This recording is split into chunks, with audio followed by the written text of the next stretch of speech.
부처님은 열반하실 때 자신을 등불로 삼고 자신을 귀처로 삼고 다른 사람을 귀처로 삼지 말고 가르침을 등불로 삼고 가르침을 귀처로 삼고 다른 것을 귀처로 삼지 말라. 그렇게 말씀하셨는데 그 의미는 무엇입니까? 말 그대로지 뭐. 사실은 이제 종교라고 하는 것이 항상 이타적이잖아요. 모든 다른 종교는 자기 자신이 자기 자신을 버리고 어떤 신앙의 대상을 향해서 거기다 맡기는 것이에요. 그러니까 주여 저를 구해 주소서. 이런 이야기들을 이제 하는 거 아니에요.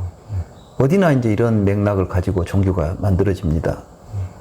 근데 오직 불교는 부처님이 남 믿고 따라다니지 마라고 하신 분이에요. 부처님은 나를 믿지 말고 내가 가르쳐준 가르침을 믿어라. 그러면 그 가르침이 뭐냐, 그게.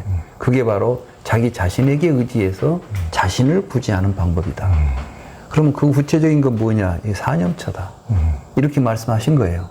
그리고 이것은 열반하실 때 하신 말씀처럼 우리에게 알려져 있는데 생전에 하신 말씀이에요. 말하자면 열반 이전에도 항상 이 말씀을 하셔요. 그러니까 파리니빠나 숫다를 보면 수차례 그 이야기를 하십니다. 근데 그런 이야기를 하면서 그러면 어떻게 부처님은 항상 말만 해놓고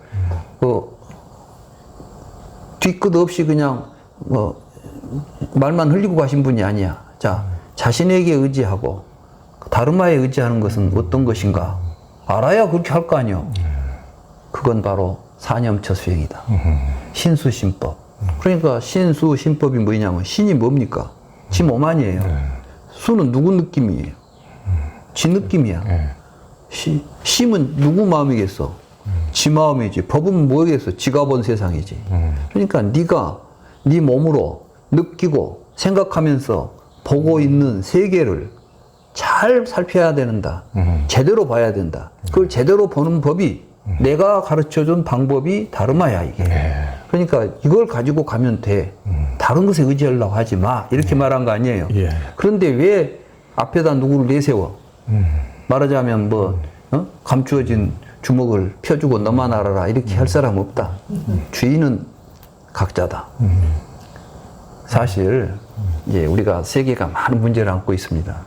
이런 문제를 해결할 수 있는 것은 어떤 지도자가 앞에서 나를 따르라 해가지고 사람들 몰고 다서 해결할 문제가 아니라 우리 각자가 현실의 문제를 자각해가지고 각자 자기 위치에서 자기 일을 해버리면 끝나는 문제예요.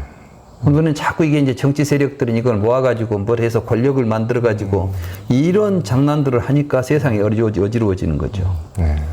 그래서 저는 이제 굉장히 중요한 이야기다. 그래서 저도 항상 그럽니다. 제가 여기서 이제 우리 붓다나라 같이 공부를 하지만 항상 강조하는 것은 수행의 주체도 자기고 스스로 해야 될 다른 사람에게 기대하거나 의지해서는 안 된다.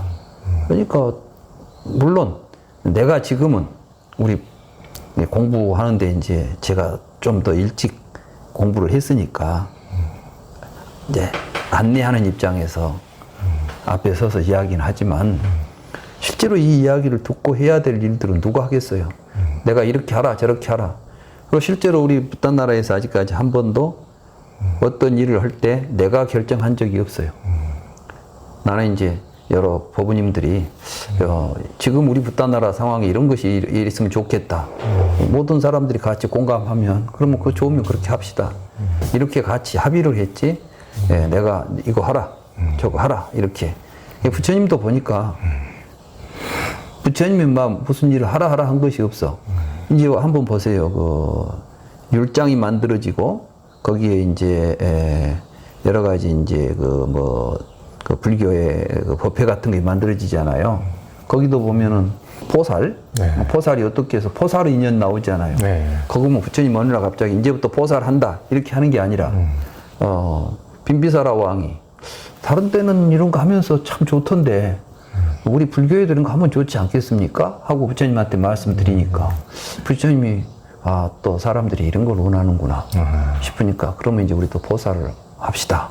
그렇게 해서 포살이 만들어지고 그래서 저는 그 율장을 읽어가면서 보면 부처님은 앞에서 막 이끌고 가는 이런 사람이 아니라 대중들과 함께 하면서 그 대중들이 원하고 필요로 하는 것이 정당하고 좋은 것이라면 함께 만들어가는, 그래서 불교의 율이 만들어지고 교단이 만들어졌지 않냐.